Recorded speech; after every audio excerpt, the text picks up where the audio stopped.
Hello everyone, my name is Raman. Today in this video, I'll show you a game between Apurva virkud, who is rated 2262, versus Sabina Foisor, who is rated 2274, a mere 12-point difference. Both are pretty good players, and this is the final position of the game. Okay, let us go. Okay, Apurva with white pieces played d4, and Sabina with the black pieces replied in f6.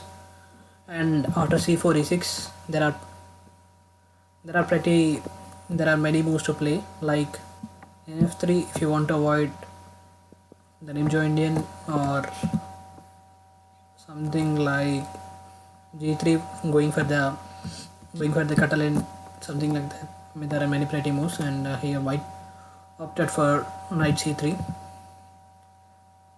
and here we have again many choices like bishop g4, Nimjo Indian, and d5 queen's gambit declined, and okay, and even going for the b6 queen's Indian setup. Okay, and bishop b4 was Sabina's choice, and after queen c2, there are many ways to play here. a3, queen c2, queen b3, but queen b3 doesn't is also playable.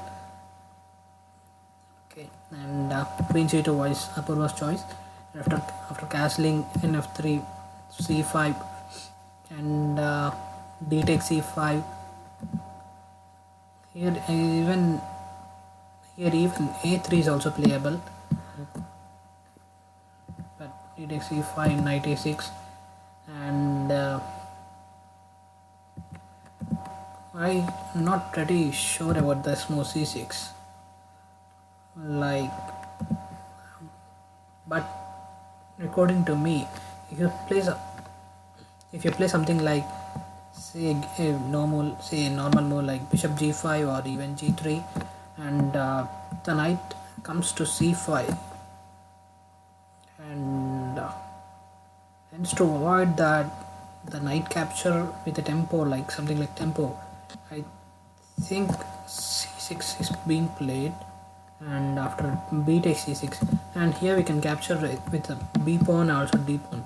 D pawn gives you an open file, a complete open file. The problem is something like after bishop to d2 or bishop to g5, and immediately the rook can be played, and this is the main problem. Hence, also when you are, if possible, you should always capture towards the center. Hence, b takes a6 is a good choice, and after a normal developing move like g3 and d5, the problem here, I remember in Sicilian, I guess, there are some structures where your pawn is on e4, and the bishop will be on c4, I guess, in some Sicilian structure. But this is this is a bit uncomfortable for white already, because a strong center, and the black is already castle, and white has not yet finished her development. Her castling isn't done. Yeah, this could be a little bit problem for white. And after bishop d2, d4, I really like the move d4. I mean, immediately, like there are many other ways to play, like simply rook b8 or rook e8, and you will have a pretty good game. But still, when you have the initiative, go for it. It doesn't matter whether you're white or black, just go for the initiative. And after d4, the move played in the game was knight e4, but I don't think knight e4 is a really good move. I mean, this from a normal point of view, why not knight e4? If she captures my bishop, if she's gonna exchange, then I'm gonna capture with my knight, and everything is all right. But the problem is her move was rook b8, But let's take a look at what happens if Sabina captures a knight. I mean, black captures a knight instead of the bishop, or something like rook b8. And after knight takes e4, queen takes e4, here comes bishop takes t2 plus. And after knight takes t2, you want your king to be captured, and hence you don't want to capture it with the knight, something like that. After rook b8, something like say b3, because your pawn is being your pawn was attacked, right? Hence b3. And after c5, there is no way you can play the move bishop to g2, and then you're not going to get castle. Like, say if you can play the move bg2 and then castle, and then you will be fine. But after bishop g2, it's black's turn, and he has his move, and that's it, your bishop is lost. So I mean, this is another way to play. This is a very good, actually this is also good to play, but still. And after rook b8, okay, during Maurice Ashley commentary, he always says you have to capture if there are two f's. Either it's fantastic or it's forced. Here it is not. Here it is no way it is a fantastic move. I don't see. I mean, if you take the knight, obviously the queen can capture, and you are allowing the queen to develop, and it is not even forced. It is not even fantastic. And the third f, I guess, the position is completely, I cannot say that too because he didn't say that. Okay, so I don't really like this move, knight takes x6. Then what move can be played, right? I think a simple move like rook d1, or something like b3, at least something like that can be played, I guess. And after knight takes f6, queen takes x6, and after bishop g2 and e5. The problem with white is her development. She hasn't yet castle, and but at the same time her opponent has castle, and she has the pawn storm. I mean, the very good center, center. Okay, after castling, bishop f5, and right now at this moment, it is a little bit uncomfortable for white already. Bishop queen c1, and bishop takes g2. I really don't understand why she exchanged the bishops. I mean, something like knight c5 or something like development moves, it can be really good. And yeah, the problem with bishop takes is, right now she can play something like this move to get a good center, or so that there is the pawn is attacked only once, and it is already protected once. So there is no way she's going to capture this move.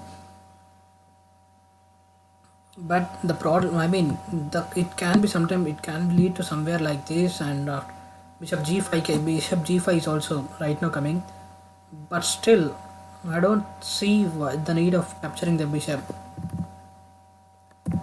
Yeah, the problem is now h6 is not forced, but something like queen g5, there can be exchange, not immediately, but because the b2 pawn is going to drop, and even knight h4 is coming, and you can capture this bishop. This is a good bishop, and then you're opening the diagonal for your bishop. It will become a monster bishop once these two are exchanged, and the pawn comes to c5. After c5, b3, and then the bishop can be really good there. And after queen f5,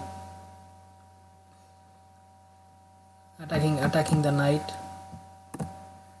and also the pawn. c5, two problems solved with a single move. c5, b3, e4, knight d2. Yeah, knight d2, knight after the problem with knight h4 is, after knight h4, something like bishop to h7. Then what is your knight doing there? That's it. So after knight d2, rook f8, rook a d1. Yeah, the problem with now white queen can't move, because if it moves away from the 6th rank, the knight drops. That's a problem. So hence rook b6, and after some knight b1. Okay, knight b1, queen e7, e3. Yeah, and when you look at this position, what do you think of black? Like, you want to play the move d3, but the problem with d3 is once you play the move d3, black is no longer controlling the square c3, hence immediately the knight jumps. I mean, this is also good for black, it's light edge, but the problem is I mean, why you need to give a square when you don't have to. If you possible, completely cut the counterplay. After rook d2, knight b4, and now when you look at this position, you can see that the queen is out of the game, and also knight is also out of the game. These pieces just the bishop is staring at a stone, I guess I should say, and the rook is also not doing much. But whereas the rook and knight both are able to cut out the queen completely, shut down the queen, and this pawn, once any kind of trade occurs or a pawn push occurs, then it's going to be completely very better for black. Okay, after e takes d4, yeah, this is one interesting position, one critical position where black has the option to capture the pawn, but there is also a critical shot e3. It's almost all it's like a very big edge for black right now in this position. After e3, f takes e3, queen takes e3, and here Apurva played the move king h1. Why not play the move rook df2? Like, at this time now you are giving your the square for your knight, and the knight can jump back into the game, right? But the problem is once you play the move rook df2, it is a pin. It's an absolute pin, and hence you cannot move the rook without unpinning yourself. Hence rook f6, and after some, there are not many moves available for white. Hence after something like d takes c5, knight d3, or again this is pinned, you're going to lose the exchange. Hence it is hence Apurva played the move king h1, and instead of rook df2. Even after this, okay, again look at the position again. Okay, let me flip the board. Okay, now look at the position right now. Once again, the king is out of the game, the knight is out of the game. Only pieces that are really taking part in the game, I mean either in offense or defense, is only these three pieces. So if you can somehow put more pressure on these pieces especially, then lights out for white. But how can you do that? So here, I mean, this is completely anti-positional move, but still it's a fantastic move by Sabina. Rook f6. First of all, when you look at this move, why did she play this move? Something like after rook takes f6, g takes f6, her complete pawn structure is shattered. Her king is a little bit exposed, and something like that. But no way. According to Kasparov, it was like it is not completely material. Like, it is piece, a single piece for a single piece, like a unit for a unit.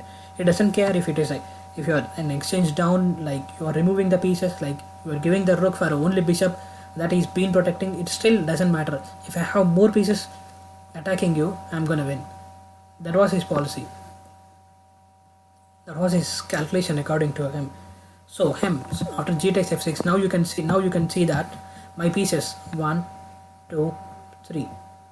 Now my three pieces are still attacking, and you have only two pieces. One, two, and hence my attack. If I'm able to penetrate completely, and then lights out for white. Hence, and even the later movement, the knight can jump back. The knight can jump back, and it can something like this. I mean, something like that can happen, but can happen. Okay, so I mean, at this position, what can white play? She doesn't have many moves like h3. If you're going to play h3, I'm going to give up my bishop, and you cannot really touch this bishop because it is going to be checkmate.